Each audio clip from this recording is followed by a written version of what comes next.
Hello, welcome to the 50-minute hour. This is Corey. Today we have quite a large crowd. Why don't we go around saying who's all here today? Calvin is here. I'm doing the sound. And what are you drinking today, Corey? Well, I'm just having black coffee, which I already finished. I was quite thirsty. What are you? Having a Hofbrau, you said? Hofbrau beer, yeah. And we have a guest joining us today. My name is Jonathan Wright. I'm drinking water. It's delicious. What are we talking about today, Calvin? Well, I was told that we're going to be talking about alchemy, which I'm honestly not really sure what that is. Is that just like turning other stuff into gold? I mean, that's We'll get there. We'll get there through Mercury. Jonathan is our resident knowable person on this subject because it's not something I've studied very much. Hail. So Jonathan, why don't you introduce yourself and tell us about yourself and how you met me and how you got wrapped up in this crazy situation. Yeah, well, I'm a retired heroin addict, crack addict, alcoholic. Retired about 15 years ago. Best thing I ever did in my life. A true alchemist. I loved it. But, you know, all things end, and I met a wonderful lady. Now I have 4 children with her. Had a couple, I guess. It's times are difficult, but there's nothing good without suffering. But, you know, I had a couple businesses that went pretty well, and then they didn't. And I fell back in line at a restaurant here. And one of the servers goes to a sushi restaurant. And I don't do anything after work. Nothing. I go home because I got to get up with the kids in the morning. And you don't want to know what it's like to get up with 4 kids under 9 years old, hungover. So I don't really do much after work. So he comes back one day and he said, man, because I'm the only person in the world at my work that knows anything about Evola and stuff like that. He says, man, I met some guy at the sushi place that talks about Evola. He said, you got to meet this guy, man. And I was shocked because I've never met anyone, or maybe one person in Kentucky that knew anything about Evola. So I was like, I got to meet this cat, man. So that's how I... And then we had an impromptu symposium. Yeah. More or less. Yeah. Which we had 5 great bottles of wine. No, they came here. They all came here. We got wasted. On very good wine. Because your friend was a sommelier. Yep. So we went out. Yeah, that was great. Yeah. So yeah, that's how I ended up here. So there's a spiritual sense of alchemy, which you've already tapped into in describing your life and where you've come from. So what other aspects of alchemy would you say you have a background or experience in? Well, I don't know if we want to get into this. Okay. But it was the what I really, because I'd read all these books. I was telling them I read Jung and I'd met Peterson about 2017. And he told me, whatever you do when you read Jung, save the alchemical books for last. So I did. That's what Jordan Peterson told you. Yeah, that's what he told me. And so that's what I did. But I had fallen in love with Jung. I'd read his entire collected works. I have them. I've got his Red Book, read that. He was my god. But then I read the alchemy books. I'm like, holy shit, man. This guy has no idea what he's talking about. And by alchemy, do you mean like the Red Book or something? There's the alchemical studies. I see. Psychology and alchemy, and then the mercurial one. Okay. And I just felt like something was off. Like he was putting a square peg in a round hole. Mm-hmm. Like he was trying really hard to stuff this old system that he didn't seem to understand. And looking back on it, I think he didn't understand it because he started with the presupposition that he knew more than they knew. That the culture had progressed further. A very modernist assumption nowadays. Yeah. I think that very popular. In many ways he's on the right track, but then he goes off and he's like what in the world is he getting to? Like the idea that the collective unconscious would be under anything. Yes. Like that, and I started thinking about that. Like that makes no sense. And yet Jung is still a level ahead of most because it reminds me of when historians of science. I think I was talking with you about this earlier, Jonathan. When historians of science come across Newton's notes, and like 4/5 of them are devoted to alchemical, which seems supplementary to whatever he's saying about his mathematical or physical laws, but historians of science are totally clueless. And to say, how could a man so brilliant be so stupid as to think you can turn lead into gold or whatever? And so it's like they have no awareness whatsoever what any of this really seems to mean. Well, at least Jung was like, he still had this modernist presupposition that, well, we know better than they do. But at least he realized that they still knew something at all. Mm-hmm. I would agree with that completely. Yeah. Yeah, 100%. But then there's another level, which is we might say Evolian level, which is like actually the ancients knew much, much more than we do. And whatever we do know more specifically than they do is very particular in a very particular magic, what that we might nowadays call modern science, that is like a twig of a twig of a branch of a branch of a tree that we've cut off and swung around as if we know everything. Yeah. I would say the traditional science is a causal, and modern science is a study of effects. Mm-hmm. And that's why, like, you'll see science change every 50 years. Like, oh, no, this is a new truth. It's because they have no fucking clue, because they're studying effects. Right. They're not studying the causal realm. Yeah. Well, they would say, like, the physical laws of reality that is explored in physics are the closest thing to maybe a causal. But even then, that's a very exoteric, superficial aspect of what the ancients were trying to understand. Yeah. Well, would you say alchemy is at an extremely base level? Sure. Listeners who may not have even ever heard the word, or if they had, it's in a very modernistic view. What do you say it is you're interested in study? So there's a story, Albert Pike, are you familiar with him? Mason guy. Okay. The Phallus worship. I don't have a lot of positive feelings toward Masonry, because I feel like it's an inversion of the secret societies, because they are against the king, against the hierarchy, and pointed down. Mm-hmm. But if there was ever one who was really something special, it was Albert Pike. He was a genius. He was very erudite. Reading his book, he's an amazing mind. But he had this pet project his whole life. Like, he wanted to prove that all religions came from one. That was his main goal. And he works and works and works at it. He writes so many books about it. A lot of them are unpublished. End of his life is unpublished work. He thinks he's found it. And he thinks he found it in Iran, this proof that everything came from the same religion. One thing he doesn't bring up in this, though, is something I read a long time ago, maybe 6-7 years ago, by Iamblichus. Are you familiar with him? Yeah, the Neoplatonist. Yeah. Yeah. He wrote a book on Pythagoras. It's the oldest book on Pythagoras we have, and it's 600 years after he died, 700 years after he died. Isn't the theorem that guy? Yes. That yes. guy. Yeah. So Pythagoras had a secret society of his own in Sicily that had existed. The Christians demolished it in the 300 or 400 ADs, but it existed for a long time. Plato was probably influenced by it. 100%. If not in it. Everybody after Pythagoras was influenced by Pythagoras in that world. But the story goes within his cult that Pythagoras went around. He went to Egypt, he went to Phoenicia, he went to Baalbek, he went to Gaul, he went to Spain, he went to Germany, he went to Sicily, he went to Turkey, Syria, Babylon. And he talked to all the priests in every group. And he says, the guys over here believe this. Mm-hmm. What do you think of that? And they all, without exception, said, oh, yeah, I know that. That is our this, and this is this. Yeah, it's the same thing. Mm-hmm. He would go, to the Chaldeans in Babylon and explain the Druids. And they're like, oh, yeah, we recognize this. It's the same religion. We do this, they do this, they do this. And so he said that the masses don't know, and they're fighting over religions.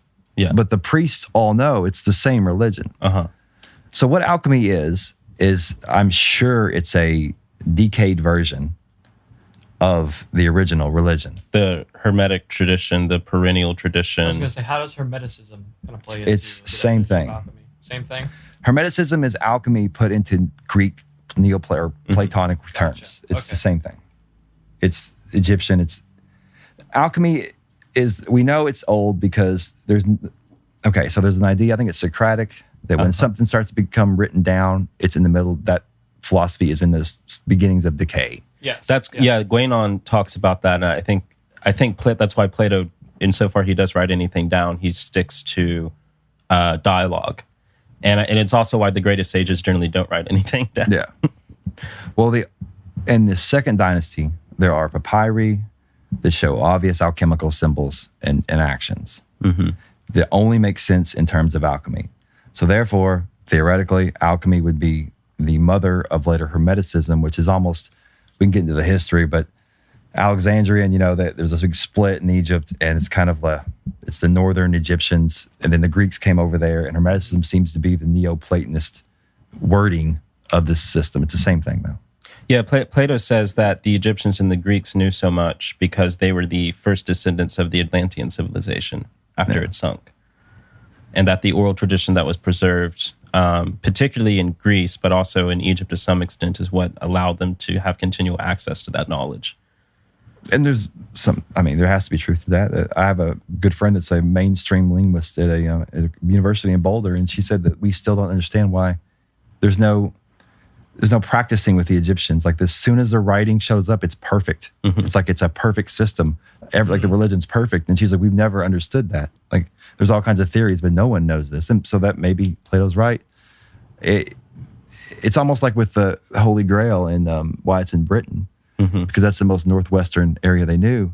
And that was kind of how Plato described kind of in the Western world. The Hyperboreans. Yeah, exactly. That's why people assumed that Avalon had to be in Britain. Yeah. And when you say Holy Grail, do you mean like the lineage of like Christ, or do you mean the No, not at all. Actual like blood, or define Holy Grail, I guess. It's an old Germanic Nordic tradition, way older than Christianity. Well, when it was Christianized, though, they did think that it was something like the diadem of Lucifer was what was melted into the Grail. That's what I've heard. Like when Lucifer fell, his crown was taken to earth, and that was melted into the Grail, which would later become, through all its history, eventually when Christ came, it was the same Grail he drank out of. Makes perfect sense, mythologically. Sure. I mean, but I have a hard time understanding it once Christianity gets involved in it, because I was telling Corey, Evola mentions this in that book, that the church took all the pagan traditions they could and coagulated them into their own system. We all know this. Yeah. Except the Grail. They officially were like, we don't want this. Now the bards and the troubadours put it in there, put the Christianity in there. But Evola makes this comment like, they do everything they can to avoid the whole topic. And so, to get back on alchemy really quick, because I'll make this point. The lead and the gold thing. So, alchemy, Neoplatonism gets squashed by Christianity. It goes to the Arabic world. We know this. This is normal history. The first Arabic text ever translated to Latin, I forget the name. There's a really strange story, and this strange story sits at the basis of all medieval alchemy. A king has his hermeticism, and he's worked so hard at this, and he's tried, and he cannot get some special substance, which he's obviously referring to the projection powder. So he calls this great Magus in. Magus comes in there, and the king says, I've done all this. Like, tell me, where is the substance I need? And the Magus says, King, I say unto you under God, may he kill me or kill my children. I'm paraphrasing this, but there is nothing in this process that is not within you already. Yeah. And so once you understand that, you understand the lead and the gold thing is in the sense that it's not what they were meaning. We can get into this later. It is it's hard to explain. But also, they're not meaning spirituality. That's another part of this. Everybody, because that's the obvious thing. Like, it's the Christianized version. Like, we sit and contemplate this and meditate on this and work these things out in ourselves. And when you start getting into this, you realize, no. I mean, it's part of it. Yeah, it's part of it. But it's an action-oriented system. Like there are works to the faith. Yes, very much so. And I think that the kingdom of God is within, but you still have to do something to get there. Yeah. Yeah. And the other thing, too, where Christianity is so focused on love, Hermeticism, love, I guess, is part of it, but their focus is gnosis. Yes. It's a very selfish, in a way, kind of thing. Like, it's about you and your soul. It's almost like this is so much to worry about, you can't worry about other people. That's kind of how they take it. Like, this is not... And then there's the other issue of why are we even talking about this? Ashamol writes at the first page of his great magnum opus, the Britannia, 1 in a million who read this book will have a chance of ever achieving this. So I always ask myself, why the hell am I even reading this then? If it's so rare. But as far as what alchemy is, it's about, I'm trying to make this as dumbed down as possible. You have desires, right? And they're not, you think you will them, but you do not. They will you. You horny, you have sex. I'm a beaver, I want a bigger house. I'm hungry, I want to eat all the food I can until I'm stuffed. They will you. Yeah. Everything in you it's willing you. And a very, very, very basic level, alchemy is purification of the will to regain control of the will. That's at bottom what it is. And they see it as the soul is in your bowels, wrapped up with lead, dirt. The soul is feminine.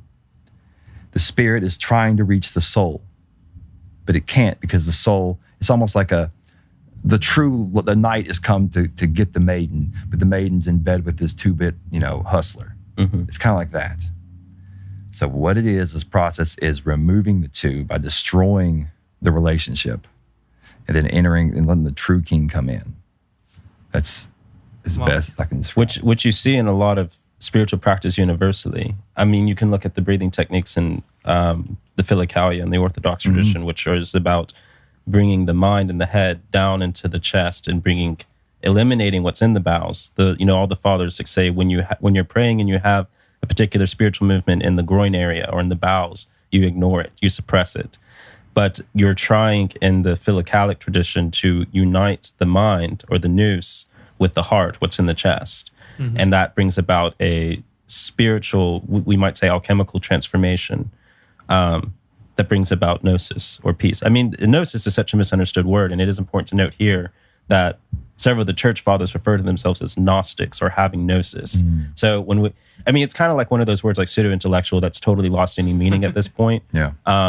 Because when you're saying Gnostic, you could very well be talking about quote unquote Orthodox tradition or Orthodox Christianity, or you could be talking about all these really weird out there interpretations of, say, like Origin that got into like astral bodies and the flesh being discarded at the reincarnated body, which even then you can read as being symbolic or metaphorical.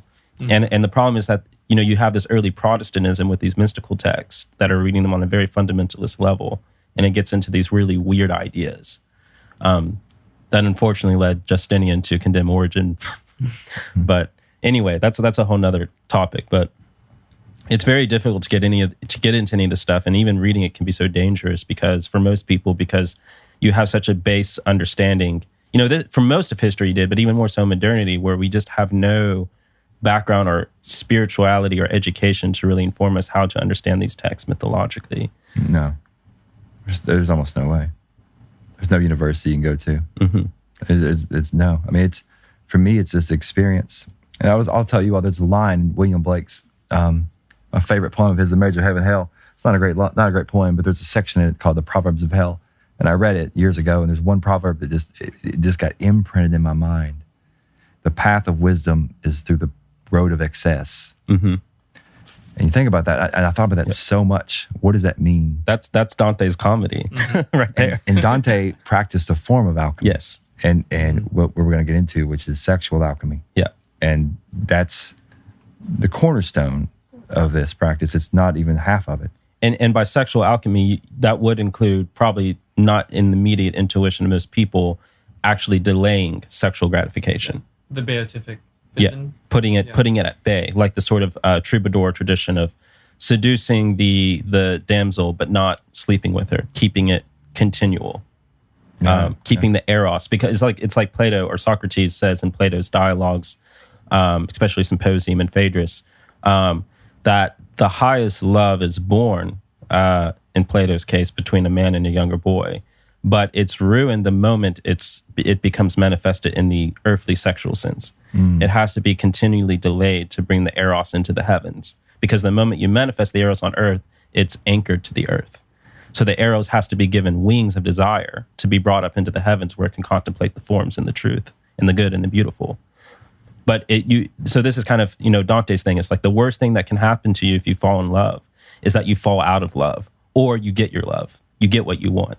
You neither want to lose the desire nor satisfy it, but you need to give it wings by keeping it at bay. And that's with Beatrice, right? What leads him through hell, through the desires. I mean, hell in Dante is what you want. It's not until you get to purgatory where you actually have people not getting what they want in the short term. It's like, well, I really don't want to have to carry this boulder up, a hill for 700 more years, but I'm going to do it because I know there's something good at the end. In hell, everyone's getting what they want. Too much of it. It's too much pleasure. Yeah. But you have to do that. You have to travel the left-hand path to know what is out at the end at the right-hand path. And the tricky thing is that, while you're doing all that, and we discussed this before, Jonathan, you can't let the right hand know, or you can't let the left hand know what the right hand's doing, although the vice versa applies as well, right? No. This gets into so much determinism, though. I think about this all the time. Like some people go through addictions and they never get out. Some people go through addictions and they live in this purgatory of AA. Some people, it seems rare because I've never met anyone like me, I still drink at night. I'll drink a lot because I got 4 kids at home. But some people go through addiction and think it was a great experience, and they hung it up and they're done with it, you know. And so I don't know. But as far as what you said about the left hand not knowing about the right hand, it seems, at least to me, to be somewhat deterministic, because sometimes one hand gets the better of the other, you know? Well, and I think we discussed this too, is that the vast majority of people live in a determined world. The whole concept of free will, when it's talked about in modern philosophy, is talked about in such a universalist, democratic way. Like either it exists and it exists for everyone, or it doesn't really exist at all. And it's like, well, it's much more nuanced than that. Free will is a potentiality of the human spirit that is rarely accessed. It is a heroic value. And again, this is very much in Dante's line as well. You don't really get free will until your desires are correspondent to your nous. And that is a whole process of transformation that you really don't attain in this life. You know, you don't really attain that until you're beatified. Well, let me ask you about this. Yeah. This is something that bothers me. Never went to jail during addiction, had a job the entire time, had an apartment the entire time, had a girlfriend the entire time, serious relationship, had a normal life. No one ever knew I was an addict till I went to the methadone clinic. Nobody had a clue. I never stole, never did anything. And then I quit. It was a matter of, wasn't anything other than like, I'm done with this. Yeah. Like, I'm done. Like, I've had enough, been high enough, been a zombie enough. I'm done. And that was it.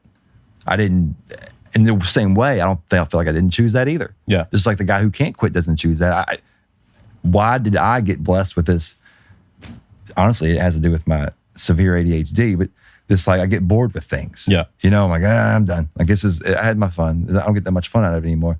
I don't know why. I don't know why I do that. Like, so is that predestined that I was to be an addict? In a sense. I mean, ultimately these things are pretty mysterious, but I would say in a sense, yeah, sure. I mean, it's kind of what I was saying earlier, you know, off record on the podcast. It was that before we started this, I was saying about how Aquinas says, yeah, no, okay, the planets, you know, there's truth to astrology. The planets do determine a lot about us, but you can overcome that. But even until then, who knows what sort of planet or whatever is determining what you're doing. And you're telling me you were born with, 7 out of 9 of your planets in retrograde. Yeah. So that throws a whole nother wrench in the equation. And I mean, and this is pretty relevant too, because, you know, astrology is alchemy. And it's, in a sense, yeah. And this goes back to the Hermetic maxim of everything as above, so below, right? Yeah. And this kind of goes into what you were saying with the metals on Earth corresponding to the planets in the heavens. Yeah, that's how the alchemists saw the astrology. It wasn't that the planets were special at all. There is you know, for example, Jupiter's no more special than a piece of tin. They saw the sky as a masculine, raining on the feminine, and the planets were kind of how it manifested itself. And on the Earth, when we receive their glory, we manifest rocks and metals and things like that, and we shine back at them. So it's not that the moon is better than silver or silver better than the moon. They're both just representative of the same principle. You know, just one's from above, one's from below. But are you familiar with the Emerald Tablet? Is that the same thing as the astral tablets that you access in the astral realm? No. The Akashic records? No. Okay. Wait, do you go to the astral realm?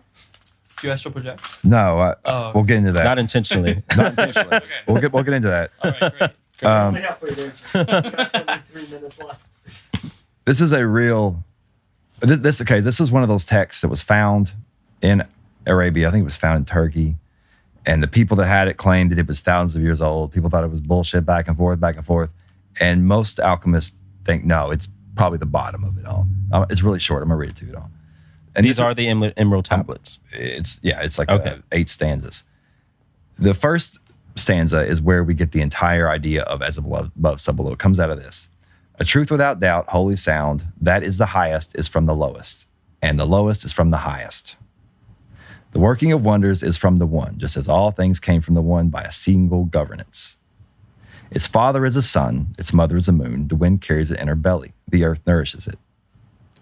Father of talismans, treasure house of wonders, perfection of powders. Fire became earth. Separate the earth from the fire, the subtle is nobler than the gross. With skilled work and restraint, it will ascend from the earth to heaven and descend to earth from heaven. Within itself is a power of the highest and of the lowest, and within it the light of the lights, therefore darkness flees from it. Power of powers, it can conquer every subtle thing and penetrate every gross. Following the creation of the macrocosm, the work is now complete. This is my glory, and for that was Hermes named thrice with wisdom. And that poem is all the symbols you need with alchemy, Is Hermes supposed to be the author? theoretically.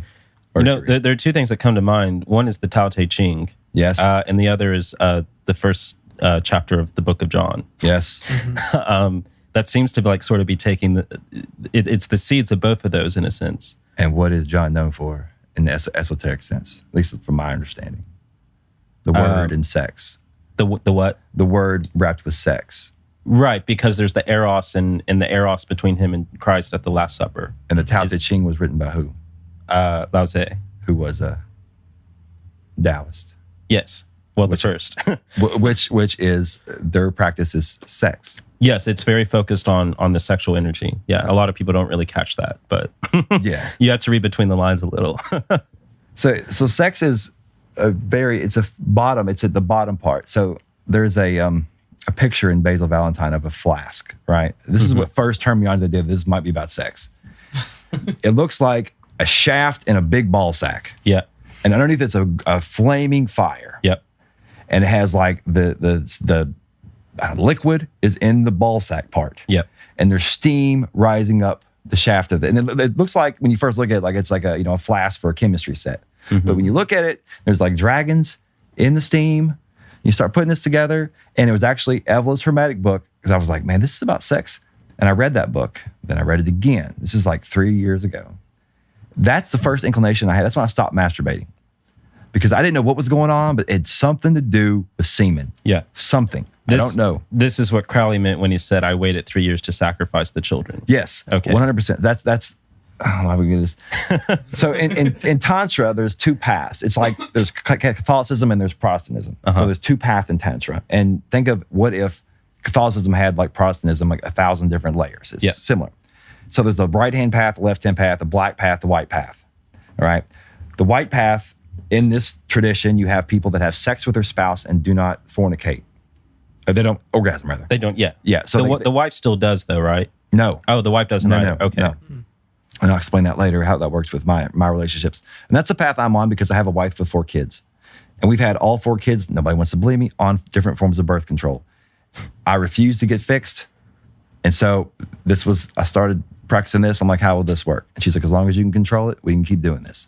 That's kind of how I went on this path. Anyway, so then there's other traditions of the white path that say, what you were talking about earlier, like just not fornicating at all, and keeping it all at bay. Total celibacy. Yes. Which that's not even, a lot of people don't consider that Tantra, but that comes out of that kind of thinking. Left-hand path is what Osho taught, what Crowley taught, what a lot of these guys taught, which is you save it up for certain moments and then you let it spill under certain rituals, and Crowley did certain magical spells. Now, the Taoists say never do this because in the moment of orgasm is when the demons come in. And if you are inviting demons to come in, help you fulfill some magical spell, you're going to get what you deserve. But Crowley would say, yeah, that's the point. That is exactly what Crowley would say. So there's this famous verse in Crowley where he says, I sacrificed my 3-year-old children, and everybody freaks out about it. He's talking about the seed. He's talking about he saved a seed for 3 years for a very specific ritual. And no one else has put this together. But Crowley's known for 2 things, sex magic and the saying, do as thou wilt. So you have sex and the will. Like this is the theme of all of this shit, man. All of it. And so Evola would say, but the priest not, abandoning all his sexual function, letting himself get horny, not doing anything about it. Evola said that's caging the tiger. Yeah, you have to ride the tiger. If you want to ride the tiger, you have sex and you don't, he doesn't say this implicitly. Explicitly, but you kind of get the idea. You have sex and you learn to train penis. Now, I can tell you this from a guy who's got off a lot of drugs, it was difficult. Nothing's been harder than this, without question. And I've got the Taoist manuals. I've read it all. Really quick, I want to tell a quick story about this. Have you ever heard of Oneida? Oneida? It's a silverware manufacturer. Or I've always heard it pronounced Oneida. Yeah. Nope. That's where my mom's silverware comes from. It's the nicest silverware. It's like the Mercedes-Benz of silverware. They're pretty nice. They're pretty nice. There's nicer silverware, but that's like the standard, right? Okay. You know where it comes from. This is a great story. Oh, boy. I'm excited to know where silverware companies come into this. I own all the Oneida. So in New York, early 1800s, there was a cult called Oneida. Wow. Northern New York. and it was led by this tyrant. I forget his name. But it was like Brave New World meets Hermeticism. He was in control of all relationships in the village. He controlled everything. He controlled who slept with who dated who, whatever. Like, and you only let people stay together for a certain amount of time. It was very Brave New World. I've heard about this cult, yeah. But did you know that every single man had to save their seed until he told them, okay, you can have sex with her and you can let go in her and you can have a child together. Yeah, Okay. I had heard that much. Have you heard about what happened to the children? I don't know what happens to the children. No. The community made okay. So the Oneida silverware is just it's the remnants of the community. They made silverware to keep the community going. Gotcha. That's how they also sold furs and stuff like that. That's where that comes from. Was so much eros charged in that silverware? Yeah. Well, the children all turned out to be geniuses. There was a big study on this. Every child that came out of there did massive things in life, did amazing things, came out to be these big geniuses, made all this money, were like leaders in all their communities. And this is one thing that's really messed with people is people think this cult was terrible because this guy was like this tyrant, but then they look at the children like, oh my God, these kids all were insane. Because these guys would save their seed for X amount of years and he would say, okay, release it and her have a child. Were they raised by their biological parents or by the mother and the community? The men would be more of a community. This is very similar to what Plato recommends in the Republic. Exactly. That's where he gets it from. Yeah. That's where it comes from. But the guy is a tyrant. Dang. And this, Plato was onto something. and the cult goes on to, I think, the 1920s or 30s. And then when it becomes a company that makes silverware. Yeah. So that's- why did No it wonder disband? Modernity. Did the leader die or? Well, yeah, he died, and there was other leaders. His sons were leaders, and like some were better than others. And then it's just it. Have you not noticed our culture tends to favor sensation, and so it's just like people started, falling away because who wants to live in a cult where no one comes? Yeah. Like it's kind of it faded away. The interest in it faded away. But I'll tell you real quick about my wife. So she practices the no orgasm. She does it in intervals, so like 2 months where she doesn't. So what happens to our relationship is it's almost magical. Like I can move my energy through her. I can feel hers moving through me. It's like this cycle. And it reminds you so much of those intertwined snakes in all the Orthodox churches. That's exactly what it feels like. Yeah. But then when she decides to have orgasms, where at a certain point she's like, you know what, I'm just going to come today. That's fine. What happens is what Giordano Bruno says would happen if a man holds his orgasm and a woman does not. The woman becomes insatiable because her unconscious, she can't get what her unconscious desires. Like she wants the semen in her mind. Yeah. And so like it makes, it almost like makes him a little crazy, like not crazy, you know what I mean? And Bruno said if you want to control a woman, that would be step number one. It's Have lack sex of with her. equilibrium. Yeah. And it drives them crazy. But it's this thing I've noticed in it's how this stuff works is it's just interesting. This whole thing has been a journey. But so remember I told you about the fire under the bottom of the flask. Uh-huh. When you start doing this for a while, you realize that the penis and balls are like the utility. It's like the screwdriver. The real power is in the prostate. Right. And you'll start to feel this. Like as you do it more and more and more, you'll realize that it's just the tool. Like the man behind the tool is in the cave. You know what I'm saying? Right. And after a while, it burns. It's like the Wizard of Oz, right? It's the guy behind in the organs doing everything that's coming out of the phallic, sort I'm of. not going to be able to watch that movie. No, all these films, that's kind of what Jay Dyer's into, right? It has all these esoteric meanings Esoteric behind Hollywood. it. Yeah. Don't you have that? Yeah, I have it. Yeah, I cat peed on it, but it is there. Yeah, so you start doing this and you start moving the energy. Because I follow Taoist books because there's literally no other manuscript that will literally tell you how to do it. You see all the symbols in alchemy and Hermeticism and all these medieval writings. It's in Goethe, it's in Moby Dick, it's in Faust, but they never tell you how to do it. So I found this guy, or maybe he's an idiot, but he wrote a book and his name's Mantuk Chia. This is how you do it. And so I use his methods, which are rudimentary. Is he a Westerner? No. Okay. Listening to him speak English is like it's like listening to Big Bird talk with a lisp. It's a very, very difficult thing to do. But his books is pretty clear. But it's very rudimentary, but it gets you started.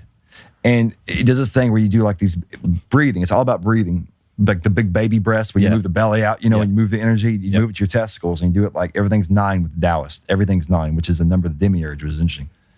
But he does this, and he moves the energy, and then you shoot it up your spine, these different locales, which is basically the chakras, and you get to the spine. Kundalini shock attack. Yeah. And you get to the head. Did this for 3 months, didn't feel a thing.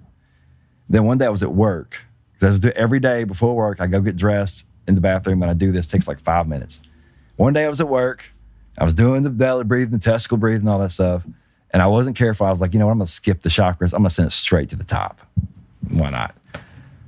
I felt like a drill was trying to come out of my skull. I had a splitting headache for 2 days. That's when I learned, like, okay. There's a reason these people said you got to go chakra by chakra. Yeah, because it's, and then your tongue's to the roof of your mouth the whole time, which you'll see all kinds of alchemical paintings with a tongue to the roof. And that's, according to the Taoists, that's like the key to the ignition. Tongue being on the roof is what gets the whole system going, right? And then you move the energy down, and after doing it for a while, you can feel it. It feels like a warm rain, like coming down your face. It always feels like, you ever seen the picture of the Misfit band? No. Have their hair like this in front of their faces, it's like a big triangle going down. Okay, I think I have seen that picture. Yeah, that's how it feels. It feels like the energy starts pouring down. It goes through your, your pineal gland. And it's weird. You can feel when it does, because I don't know if it's it, but something right here, it feels very different when it goes through it in your brain. You can feel it go through, and you can feel it wash your body. I can move it to my heart, make my heart beat on my chest, go back up to my head. I can move it to my stomach. I can move it to my stomach so fast I can make myself throw up. I can move it all kinds of places. Move it through my arms. I can turn this arm It's hot. like taking an astral shower. Yeah. Yeah. You can change. I can change temperatures of my arms. Like if I'm touching a hot coffee, I can make this arm say it's be cold, like things like that. But so this is the bottom of alchemy. This is the very bottom, and what they do after this has to do with how they're able to manipulate that energy. And then there's other elements to this. Talk about the astral realm. There's a lot of that. Once in the further and further stages, That'll have to be a part 2. No, How many minutes do we have left, Calvin? We're at 36 minutes and 15. Yeah, we got There's We got time to get. I heard something about an astral shower. well, that just in respect, there is a Oh, that's okay. That's there's a sociological aspect to something you said earlier that I'm very interested in. So what's that Greek play? Is it Lysistrata, where the women withhold sex from the men? What is that? I know what you're talking about. New York at some point. Well, there's an interesting dynamic I think that's very applicable to modernity with what you're saying. So in this respect, where if a man withholds his seminal essence, his seminal energies, and then a woman releases her sexual energy, the woman goes into this crazed mode where she becomes extremely codependent or dependent, we should say, on the male. She sort of goes crazy because she's not getting the seminal essence. It's interesting to think about the other situation, whereas if a woman doesn't even necessarily, it seems, it's not the same dynamic. A woman does not have to withhold herself and then engage in sexual intercourse with a man. So what I'm saying is, if a man withholds his seed and has sex with a woman and continues to withhold his seed, the woman goes crazy. But if a woman is just going around sleeping or whatever, releasing her sexual energy, it doesn't have the same dynamic on a man if she chooses to withhold her sexual energy. So the man becomes more powerful over a woman the more he withholds his seed. But what's interesting to consider is that the more sensational and sexualized a culture becomes, it's a necessary, seemingly necessary effect that it becomes more matriarchal. Because what will be, and that men will become more effeminate, and that men will become more emotional, and not in the higher sense of emotion, but the lower effeminate sense of emotion.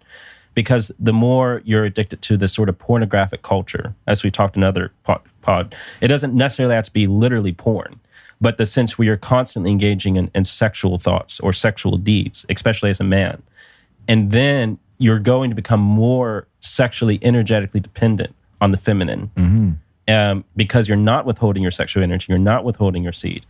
Everything else in society will become impregnated with your desire. I maybe mean that in the inverse, but the sense that you now become totally at the bitch of all of this culture and propaganda and mind control, and that women, incidentally, by that actually start to gain and accrue more power. That's a good point. That's true. I mean, it's so there's another analogy with alchemy. Think of a very virile and wildly masculine man, you know, who's going to fight like me, honestly, in my 20s. Like Clint Eastwood. I used to love to fight. You know me.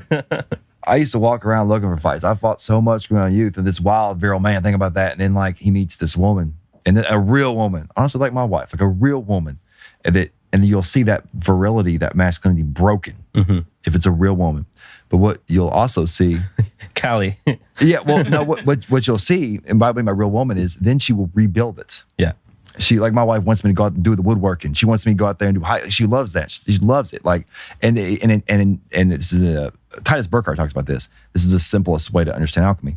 Then with the woman, with this man, she rebuilds this man into a not so wild and virile man, but a man under control with responsibilities that is truly masculine. She gives definition to the virile masculine energy. Yeah.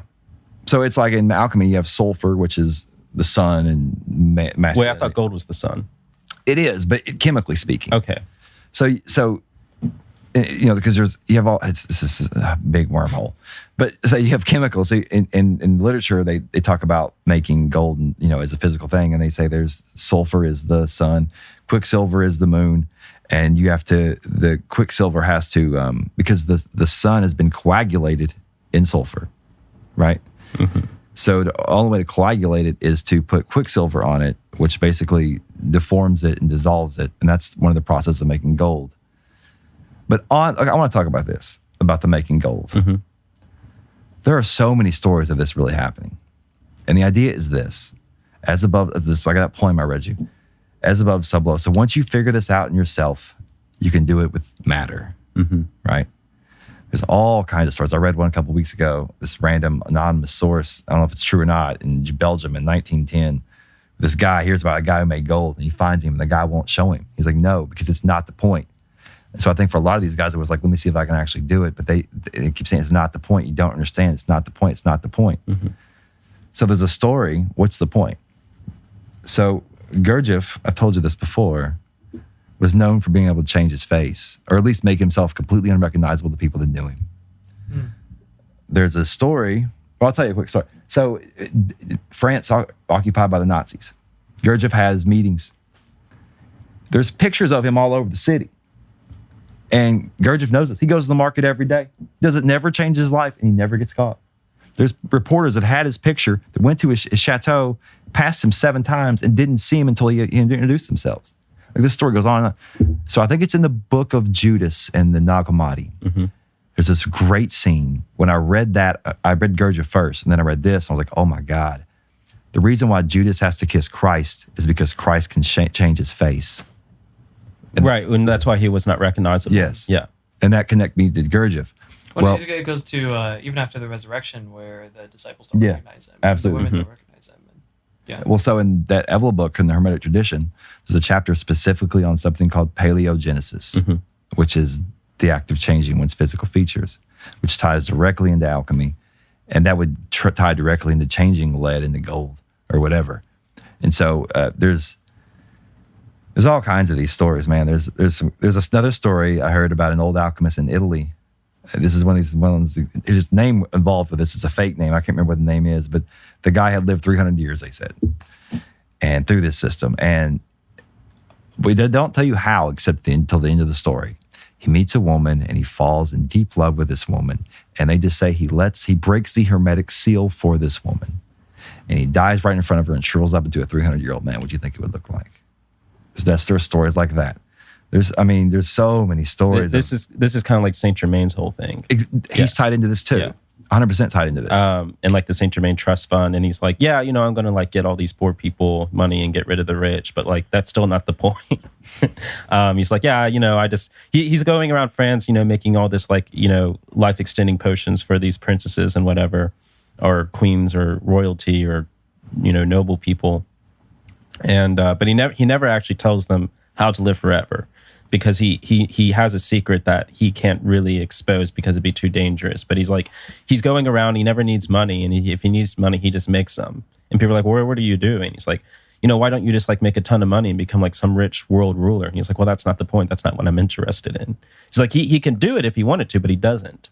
So it's almost like the first thing you have to get to the end, to where you can do that, is be devoid of any desire related to a corruption of wealth. That's the whole thing. No, you cannot be brought into the physical until you master the internal. Mm-hmm. That's every alchemist would tell you that. But it's kind of counterintuitive, because the reason most people would get into wanting to make gold is precisely for pursuit of wealth. The puffers. So Yes. it's also why 1 in a million people are going to read this or hear this and investigate it and not make it, because the reason they have that desire is to get to that point of power and wealth. Yeah, that's exactly right. And that's the trick of it all. I mean, you have to get yourself devoid of all desire. And that's the story of the Hydra too, with Hercules. I saw that post you put on Facebook about Hercules, and it was very touching to me because I'm a very active kind of person, and I really I personalize myself a lot with Hercules. But the story of the Hydra, if you think about it, I can relate to that entirely well. Mm-hmm. You chop one head off, right? So you get rid of one big desire, and then more come out. Yeah. And I've told you about some of the things. One desire always hides others. Yes, and they keep That's coming Freud. out. You're like, shit, oh my God, I got this, and so it's like this constant process of knocking things off. And that's one of those stories that honestly, after I was like, I never mastered semen retention, but when I started getting good at it, I'm like, I got this stuff figured out. Then I'm like, oh shit. That's when all the other desires. Yeah, so he's like coming up like, oh my God, I got to do this too. That too. So how does Hercules defeat the Hydra mythologically? I forget. It just Doesn't he let himself be swallowed by it? Yeah. Right? I thought he, at least in one tradition, he cuts off each head and then burns it with fire. That's the one I know. Burns it with fire. Yeah, which would make sense. So what would be symbolic of that? Desire. But I after this, I want to look at what happens if we assume he gets swallowed by it. But what would be the spiritual meaning of cutting off the head of desire and then burning it with fire? Or the alchemical meaning? It's like I don't know if I can explain this right. It's like going down. It's like the story of Mithra. It's like taking the bull into the cave and cutting its head off. Right. Letting the blood flow down, let all the insects drink from the blood and create new life from it. It's almost like to burn it with fire is burn it with the desire that it created. Yeah. Okay. It's You're counting Eros with Eros. Yes. It's like the masculine man. Like when you get a greater Eros, when you get a greater sense of it, you let it devour. So the Ouroboros, right, or the two snakes especially eating themselves. That's the whole thing with alchemy is you let them eat each other, let them poison each other, you let them kill each other, and then the two real ones will emerge. And instead of being all coiled up like a knot, now they're flowing with this, but they have to kill each other first. The desire has to kill. The masculine and feminine desire has to kill one another to create the higher of each. And that's why they say whenever you see a dragon without wings or a dragon or a serpent coiled up, that's a person living in sin. And if you see a serpent straight up and down or like, vertical in some way or with wings, that's a person that's defeated it. A seraphim, a snake with wings. Yes. There we go. But yeah, so I will tell you this quick story too. I think it's important for people to understand this. So the Taoist, the whole thing is not spirituality really. It is, but it's mainly health. The Taoists are big on health. That's their whole thing. So I started doing semen retention. 2 months in, I did pretty good. And then I mess up. Right? And I tell so many people this, nobody believes it, but I swear it's true. The second I came, I could feel the sickness wash from the head down. Like this, and literally, I remember rolling over, looking at my wife and thinking, I told her, like, I just got sick. She's like, what? I'm like, I swear I just got sick. I ended up having COVID. It's a true story. That's how you actually get COVID is releasing semen. Yeah. Tell that to Fauci. Yeah, right. Yeah. We don't need a mask mandate. We need a no masturbation mandate. Absolute. Well, so then I'm like, okay, now I'm determined. And so in the Taoist book, because like it's not like I'm able to do this like so perfect every time. There is very rudimentary ways to stop it. Like if you go too far, there is a manual way to stop it. And so it's not like I don't. Which is putting the finger on the prostate. Essentially, no, it's 3 fingers, shoving them as hard as you can, like right above on the anus. Yeah, as hard as you can, and letting the prostate do its thing because you can feel it. It's like the reset button. It feels like a dragon is banging at your door. It's like boom, boom, boom. It's terrifying the first time you do it, but then everything calms down, it chills out. And the Taoists say you still lose some that way, but you maintain about 70% of the power of it because it's not really the semen; it's the power into it. Right. And so the Taoist also way is when you're having sex with your guy and you feel it coming on, you stop and you squeeze your prostate 9 times, I think 6 sets of 9. And you'll see what happens. Like it's like 6 sets of 9. Like prostate squeezes. 9. 9. Well, Yeah, no, it's rapid though. It's like boom, boom, boom, boom, boom, boom. We do it like that, and you'll notice though what happens is the penis goes flaccid, and you can feel your spine gets really hot because that energy is pumping that energy up your spine, Right. And you can feel it, like it's, but that kind of calms the process down. But I've been able to maintain since then, and since then my whole family's had strep throat, they've had flu B, they've had all kinds of stuff. I haven't got a cold. And that's what the Taoists say. That's Paracelsus. Paracelsus talks about this. Like he talks about the magic elixir. It's semen. That's what it is. That's the, you keep that in your body. You keep it holy. That's how you bring, but you have to move it. Right. A closing question, because we're about to hit 50 minutes. So, if you could like change things into different things with alchemy, couldn't women make things into semen and then use that? That's an interesting question. Can a woman produce semen? Yes, through alchemy, and then use that. Well, in alchemy, they have their own version, which is menstrual blood. I mean, it's, They don't need the semen. They have. yeah. Okay. Well, that's what the Bible says. The energy's in the blood. The life force is in the blood. 100%. That's alchemy purely. They have their own substance. Very quickly, too, do you have a Taoist alchemical interpretation of the story of Onan from the Old Testament, who withheld his seed and was punished by God? You know what? I haven't thought about that story. Yeah, and Genesis. Because more than other Old Testament stories, this seems to have so many multifarious interpretations, and none of them really seem to ring true. And like the church fathers generally don't talk about this. It's not discussed by anyone. No one. Yeah, like the modern interpretation is just like, don't masturbate. In Onanism, classically, and even medical texts meant masturbation. Yeah. But I was like, this doesn't ring true to me. There has to be something else going on here. And it's like church fathers will talk about everything in the Old Testament except this. And I was like, what is going on here? What book is it in?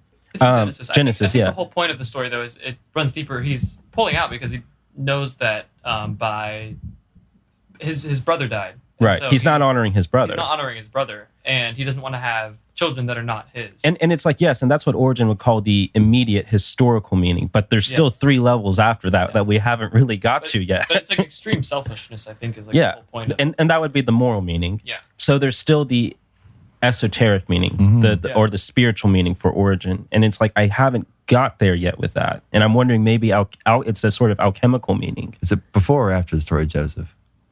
It's before. It's before, yeah. definitely before. Yeah.